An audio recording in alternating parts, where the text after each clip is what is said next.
Assalamualaikum warahmatullahi wabarakatuh. Waalaikumsalam. Oke, perkenalkan nama saya Muhammad Rio Saputra. Di samping saya ada Dipa Emil Salaka Putri. Di sebelah kanan saya ada Rahma Aprilia dan di samping Rahma Aprilia itu ada Salim Hidayah. Baik, di sini saya akan menjelaskan tentang materi kami yang berjudul Manajemen Kurikulum.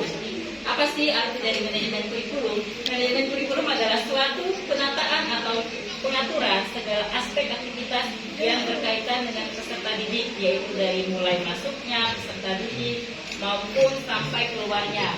Jadi, manajemen kurikulum ini adalah tertata dengan rapi, yang dimana dari siswa masuk sampai keluarnya. Jadi, manajemen kurikulum ini bersifatnya terpadu ataupun menyeluruh, yang dimana menyeluruh semua aspek dalam lembaga pendidikan tersebut itu bisa terjun langsung dalam manajemen kurikulum. Yang dimana manajemen kurikulum juga terdapat itu untuk bekerja sama, yang dimana bekerja sama antar sama tim, yang dimana lembaga pendidikan dari stakeholder, guru, siswa dan lain sebagainya itu untuk bekerja sama dalam menjalankan lembaga pendidikan, yaitu manajemen kurikulum.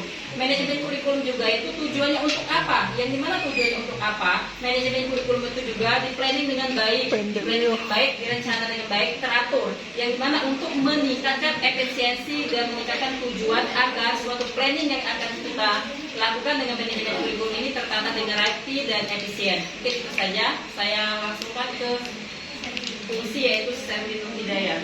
Itu Rahma Aprilia.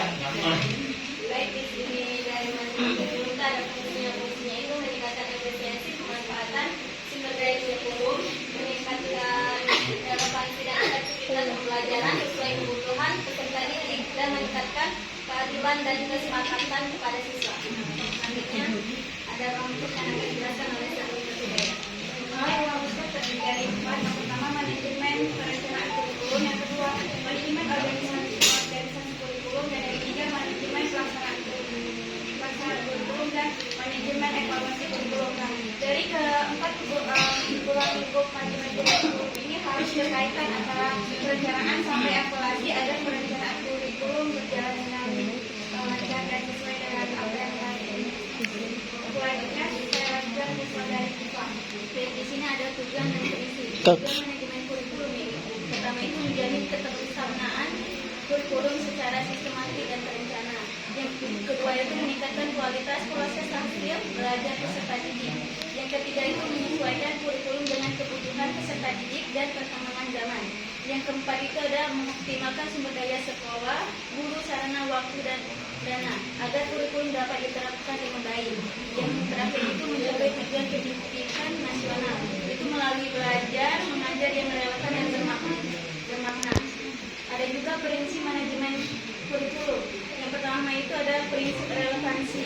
Kurikulum harus sesuai dengan kebutuhan peserta didik, masyarakat, dan perkembangan ilmu pengetahuan serta teknologi.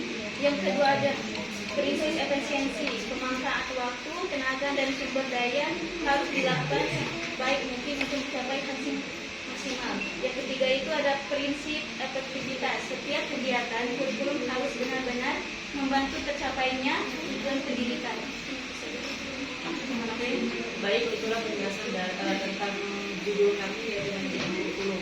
Jadi, dengan adanya manajemen kurikulum, semua planning ataupun semua rencana kita itu tertata dengan rapi, dengan biaya anggaran, pelaksanaan, evaluasinya itu sudah tertata dengan adanya manajemen kurikulum. Jadi, tujuannya itu untuk meningkatkan efisiensi agar suatu pembelajaran atau pelaksanaan kita itu berjalan dengan efisien, efektif, dan bisa mencapai dengan tujuan yang kita inginkan. Mungkin itu saja dari penjelasan materi kami tentang yang berjudul manajemen kurikulum. Saya selaku ketua dari kelompok ini mengucapkan wassalamualaikum warahmatullahi wabarakatuh. Waalaikumsalam.